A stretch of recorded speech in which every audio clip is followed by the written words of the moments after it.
बिस्मिल्लाहिर्रहमानिर्रहीम। Coefficient of variation. आज के लेक्चर में हमने एक तो स्टडी करना है कोफिशिएंट ऑफ वेरिएशन। ये बहुत अहम है, ये पेपर में आया होगा आपके यूनिवर्सिटी ऑफ स्टूडेंट के पास पेपर के क्वेश्चन के मतलब हिंट भी पढ़ेंगे दूसरे नंबर पर। पहले नंबर पर हम कोफिशिएंट ऑफ वेरिएशन। अब कोफिशिएंट ऑफ वेरिएशन की हमें ज़रूरत क्यों पड़ती है? जब हमें दो या दो से ज़्यादा डाटा सेट को एक दूसरे के साथ कंपेयर करना होता है तब हमें एक रिलेटिव मेजर की ज़रूरत पड़ती है।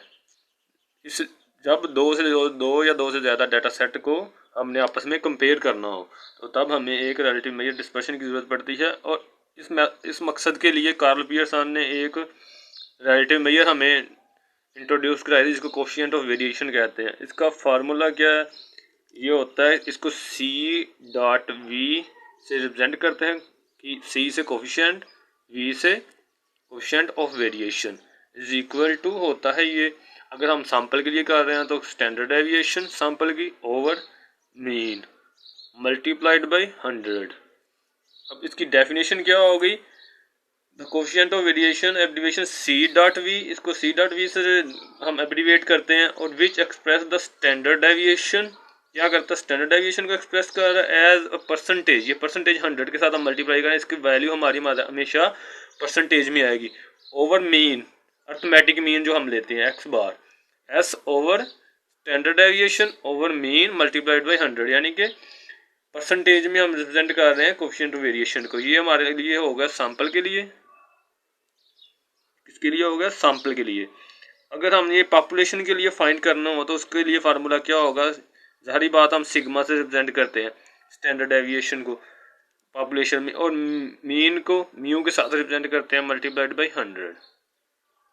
अब इसका काम क्या है? ये क्यों हमें दो या दो से ज़्यादा डाटा सेट से हम इसको रिप्रेजेंट करते हैं? फार्मूला आपके जेन में फार्मूला ही समझ आ गई। ये टॉपिक ये बुक से देखें, ये लिखा हुआ है कोफिशिएंट ऑफ वेरिएशन, ठीक है। वेरिएबिलिटी ऑफ टू और more two sets of data can not be compared unless we have measures of dispersion. Karl Pearson ने ये वेरिएशन इसकी डेफिनेशन बताई हुई, ये फार्मूलाज बताए हुए हैं। नेक्स्ट, इसका काम क्या है और क्यों हम इसको इस्तेमाल करते हैं? As the coefficient of is a pure number without units. क्या है ये? जब भी हम वैल्यू फाइंड करते हैं ये परसेंटेज में वैल्यू आ जाती है, जो क्या है? एक प्योर नंबर है। इसलिए हम इसको डिफरेंट डाटा सेट, यानी कि अगर दो डाटा सेट दिए हैं, आगे उन्होंने बताया हुआ है use to compare the abbreviation in two और more data sets distribution data measured in different units. अगर हमारे पास डिस्ट्रीब्यूशन डिफरेंट यूनिट्स में होंगे उनको भी हम एक दूसरे के साथ कंपेयर कर सकते हैं इसकी बेस पर। वो कैसे? अगर एक यूनिट्स किलोग्राम में या दूसरे रुपीज़ में, तो दोनों को हम कंपेयर करना हो तो हम कोफिशिएंट ऑफ वेरिएशन का से रिप्रेजेंट करेंगे। A large value of coefficient variation indicates the variability is great. अगर कोफिशिएंट ऑफ वेरिएशन की वैल्यू हमारे पास ज़्यादा आएगी तो क्या होगी? वेरिएबिलिटी ज़्यादा होगी। And a small value of coefficient variation indicate less variability. Next, कहाँ कहाँ हम इसको अप्लाई कर सकते हैं? अगर कम वैल्यू आएगी तो वेरिएबिलिटी जो है कम होगी उनके ग्रुप्स के दरमियान। The coefficient of variation is also to compare the performance of two candidate. आप क्या कर सकते हैं? दो कैंडिडेट्स की मुख्तलिफ पेपरों में परफॉर्मेंस को क्या कर सकते हैं? अगर कंपेयर करनी हो तो कर सकते हैं किसके ज़रिए से? कोफिशिएंट ऑफ वेरिएशन के ज़रिए से। यानी कि पहले की performance coefficient of variation find करेंगे, दूसरे का कोफिशिएंट ऑफ वेरिएशन हम फाइंड करेंगे तो उसकी वैल्यू हमें मालूम हो जाएगी।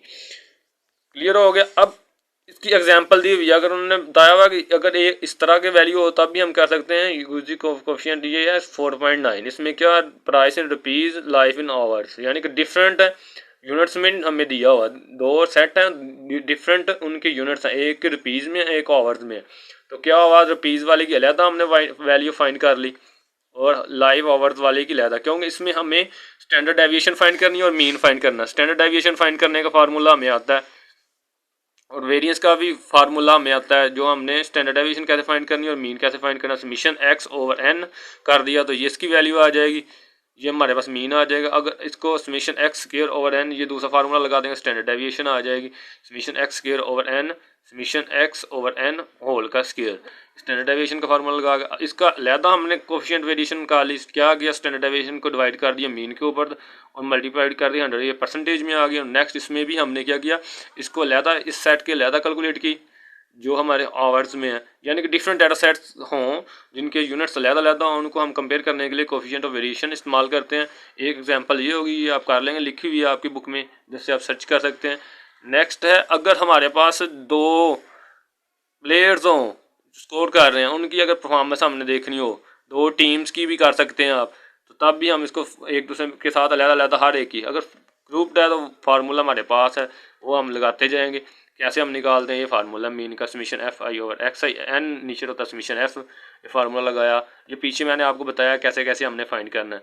मीन निकालना आपको आता है, वेरिएंस निकालना आपको आता है, पिछले लेक्चर में मैंने बता दिया कैसे ये फार्मूला लगा के, और ये कॉलम पहली टीम का पहले निकाला हमने कोफिशिएंट वेरिएशन, फिर नेक्स्ट में जाकर हमने क्या किया, दूसरे के लिए निकाला, दूसरे के लिए निकाल लिया, तो इनको आपस में किया हमने कंपेयर।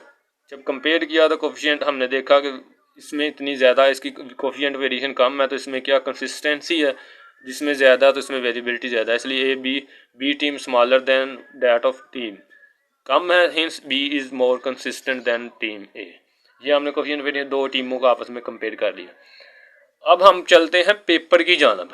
पेपर में आपको कौन कौन से क्वेश्चन आए हुए हैं, पिछले 5 सालों में आपको कौन से क्वेश्चन आए हैं, उनको सोल्व कैसे करना है, इस चैप्टर में कौन कौन से आए हैं उस पर चलते हैं।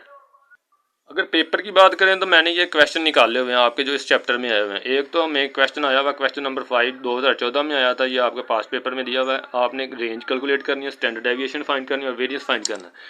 रेंज का फार्मूला क्या होता है, largest value minus smallest value, ये मैंने लेक्चर में आपको बता दिया है, ये आसान है। रेंज वो लगा लेंगे, स्टैंडर्ड डेविएशन का फार्मूला लगाएंगे। ये कौन सा एक्स वाली वैल्यू है, एक्स ये दिया हुआ हमें, हमने क्या करना है स्टैंडर्ड डेविएशन फाइंड करने के लिए। एक तो आप ऐसे भी कर सकते हैं एक्स आई माइनस एक्स बार, क्लियर, एक्स आई माइनस एक्स बार होल का स्क्वायर, इस तरह आप फाइंड कर सकते हैं। रेंज फाइंड करनी हो तो कैसे करेंगे, रेंज इज इक्वल टू होती है largest minus smallest value, largest values में से जो लिखनी है वो और स्मॉलेस्ट वैल्यू को पुट करना, और दोनों को इसकी रेंज आ जाएगी। स्टैंडर्ड डेविएशन के लिए हमने फार्मूला फाइंड कर लिया, वेरिएंस के लिए हमने फार्मूला लगाया, उसको डिवाइड कर दिया एन के ऊपर। फार्मूला हमारे पास क्या होता है, summation X minus X bar whole का स्क्वायर ओवर एन। ये फार्मूला लगाकर हमने इसकी वैल्यू फाइंड कर लेनी है। ठीक है, कितनी वैल्यू है, 1 2 3 4 5 6। वेरिएंस फाइंड किया, उसको उसका स्क्वायर रूट लेंगे तो हमारे पास स्टैंडर्ड डेविएशन आ जाएगी। तीनों चीज़ें कैलकुलेटर 7 नंबर का आपको क्वेश्चन आएगा, तो आपने इस तरह इसको सोल्व कर लेना। What is mean deviation, mean deviation मैंने आपको पहले भी स्टडी करवाया पिछले लेक्चर में, उसको आपने एक बार फिर रीड कर लेना है। वो क्या है, उसको हम कैसे कैलकुलेट करते हैं, एम डी को, इसको मीन डेविएशन कहते हैं। ये क्या होता है, समीशन एक्स माइनस एक्स बार का मॉड ओवर एन, ये अर्थमेटिक मीन है। ठीक है, इसको एब्सोल्यूट वैल्यू हम लेते हैं। कोफिशिएंट ऑफ मीन डेविएशन, ये सारा आपने कैलकुलेट कैसे करते हैं, इसको एक्चुअल वैल्यूज में से उसके मीन को माइनस करते जाते हैं, और उसका क्या लेते हैं, एब्सोल्यूट वैल्यू लेते जाते हैं, पॉजिटिव वैल्यू लेते जाते हैं, और उसको एन पर डिवाइड करते हैं, उसकी वैल्यू आ जाती है। ये भी आपका 8 नंबर का क्वेश्चन 2014 में आया हुआ है। नेक्स्ट चलते हैं क्वेश्चन नंबर बायोस्टैटिक्स 2015 में आपको right a note on the following, आपको आया हुआ है, आपने राइट करना है कौन सा, एक तो आप जी टेस्ट पे करें और वेरिएंस पे करें। ये क्वेश्चन है, वेरिएंस अभी हमने स्टडी किया है, वेरिएंस आपने लिख लेना, वेरिएंस हम कैसे कैलकुलेट करते हैं, वेरिएंस के ऊपर नोट लिख देना। ये क्वेश्चन हो गया। नेक्स्ट हमारे पास है 2016 में, we can estimate the variation in the data, how we can, हम वेरिएशन कैसे डाटा में से फाइंड कर सकते हैं, मेजर्स ऑफ वेरिएबिलिटी से फाइंड कर सकते हैं, कौन कौन सी हैं वो, उनके बारे में थोड़ा डिटेल में बता देना। 3 नंबर का था, तो ये थोड़ा ही डिस्क्राइब करना पड़ेगा कि हम कैसे वेरिएशन को फाइंड करते हैं। मेजर्स ऑफ डिस्पर्शन से इसको वेरी करते हैं हम। नेक्स्ट है differentiate between standard deviation, standard deviation क्या होता है, positive square root of the variance, तो ये इसकी डेफिनेशन हो जाएगी। और नेक्स्ट उन्होंने स्टैंडर्ड एरर के बारे में उसके फार्मूलाज लिख देने हैं, और नेक्स्ट स्टैंडर्ड एरर हम एस्टिमेशन के चैप्टर में पढ़ेंगे, उधर दोनों का ये डिफरेंस हो जाएगा। 5 नंबर का आया हुआ। 2017 में क्या, detail account on measures of variability, measure of variability measure of dispersion को भी कहते हैं, measures of variability measures of dispersion को कहते हैं। तो क्या हो गया, आपने एक तो डेफिनेशन लिखनी है मेजर्स ऑफ डिस्पर्शन की। नेक्स्ट क्या करना है, सारी जो 4 मेजर्स हैं, रेंज, सेमी इंटरक्वार्टाइल रेंज, ये सारी। नेक्स्ट हमने स्टडी किया था मीन डेविएशन, मीन डेविएशन के बाद हमने चौथी मेजर की दिया वेरिएंस और स्टैंडर्ड डेविएशन और कोफिशिएंट वेरिएंस। थोड़ा थोड़ा इनका सारे का फार्मूला, इनके इंट्रोडक्शन बताते जाना। ये 10 नंबर का क्वेश्चन आपको आया था 2017 में, ये भी कैलकुलेट हो गया। Calculate the variance of the data, अब ये डाटा इस तरह दिया हुआ है, क्या एक्स की वैल्यू दी हुई है, डाटा वेरिएंस मैंने आपको बता दिया कैसे फाइंड कर सकते हैं। ये दिया हुआ है, एन इधर से काउंट कर लेते हैं, 1 2 3 4 5 6 7 8, इधर एन क्या होगा, 8 होगा। ये एक्स की वैल्यू लिख लेंगे, और एक्स माइनस एक्स बाहर कर लेंगे, पहले सभी को जमा करेंगे और डिवाइड करेंगे। ये फार्मूला आपको आता है, आपने कैलकुलेट कर लेना। 15 नंबर का ये क्वेश्चन आना है, वेरिएंस आपने सिर्फ फाइंड करना था। 15 नंबर का क्वेश्चन 2017 में आया हुआ था।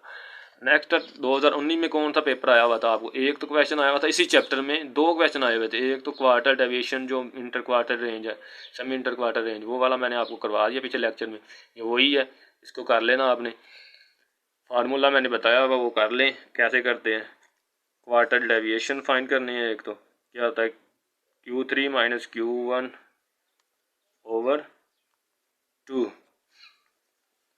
कोफिशिएंट ऑफ डेविएशन वो भी फार्मूला बताया मैंने, सोल्व किया हुआ, उधर से आप देख लेना, लेक्चर में से क्लियर हो गया। नेक्स्ट है ये 15 नंबर का क्वेश्चन है। फिर 15 नंबर का क्वेश्चन आपको क्या होगा? Calculate the standard deviation and coefficient of variations of ages. अभी जो हमने कोफिशिएंट ऑफ वेरिएशन स्टडी किया वो क्या करना, हमने स्टैंडर्ड डेविएशन एक फाइंड करनी है। स्टैंडर्ड डेविएशन और मीन हमें ज़रूरत होती है, तो जाहिर बात हम मीन कैसे करते हैं ग्रुप डाटा में से? पहले तो हम मिड पॉइंट फाइंड करेंगे, इसको जमा करते जाएंगे और 2 पर डिवाइड करते हैं, मिड पॉइंट आ जाएंगे, वो हमारे पास एक्स की वैल्यूज़ होंगी। नेक्स्ट ये फ्रीक्वेंसी का टेबल है, और इसको मल्टीप्लाई करेंगे तो समीशन एफ और एक्स आ जाएगा, और उसको एन पे डिवाइड करेंगे। ये जितनी भी समीशन एफ करेंगे और ये एन के इक्वल होगा, इसको डिवाइड करेंगे तो ये हमारे पास वैल्यू आ जाएगी। ये आपको पता ही है कि कैसे हमने इधर से मीन फाइंड करना। इसके बाद स्टैंडर्ड डेविएशन कैसे करनी है, वेरिएंस जैसे फाइंड करते हैं, वेरिएंस का फार्मूला लगा देना है तो वैल्यू निकाल लेनी है, वेरिएंस निकाल लेंगे और उसका स्क्वायर रूट लेंगे तो स्टैंडर्ड डेविएशन आ जाएगी। ये पीछे एग्जांपल पिछले लेक्चर में मैंने समझाया कैसे इसको फाइंड करना है ग्रुप फ्रीक्वेंसी डिस्ट्रीब्यूशन से। नेक्स्ट क्या करना, कोफिशिएंट ऑफ वेरिएशन में जब हमारे पास स्टैंडर्ड डेविएशन आ गई और मीन आ गया तो उसको डिवाइड करके तो उसकी कोफिशिएंट ऑफ वेरिएशन निकल आएगी। यस, आज के ये क्वेश्चन आपके पास्ट पेपर में आए हुए हैं, ठीक है। 2000 सारे पेपर के मैंने आपको हिंट भी बता दिए हैं, या आपने खुद प्रैक्टिस करनी है। अगर फिर भी आपको कहीं से समझ ना आए तो आप मुझसे कांटेक्ट कर सकते हैं, यहाँ जिस क्वेश्चन की समझ नहीं आती बता सकते हैं, मैं दोबारा रिपीट कर दूंगा। ओके, ये लेक्चर आज यहाँ तक, ये क्वेश्चन भी हो गया, ये चैप्टर कंप्लीट हो गया। नेक्स्ट चैप्टर में हम स्टडी करेंगे नॉर्मल डिस्ट्रीब्यूशन, यानी कि डिस्ट्रीब्यूशन की तरफ मूव कर रहे हैं, वो नेक्स्ट टॉपिक हमारा होगा नेक्स्ट लेक्चर में। अल्लाह हाफिज़।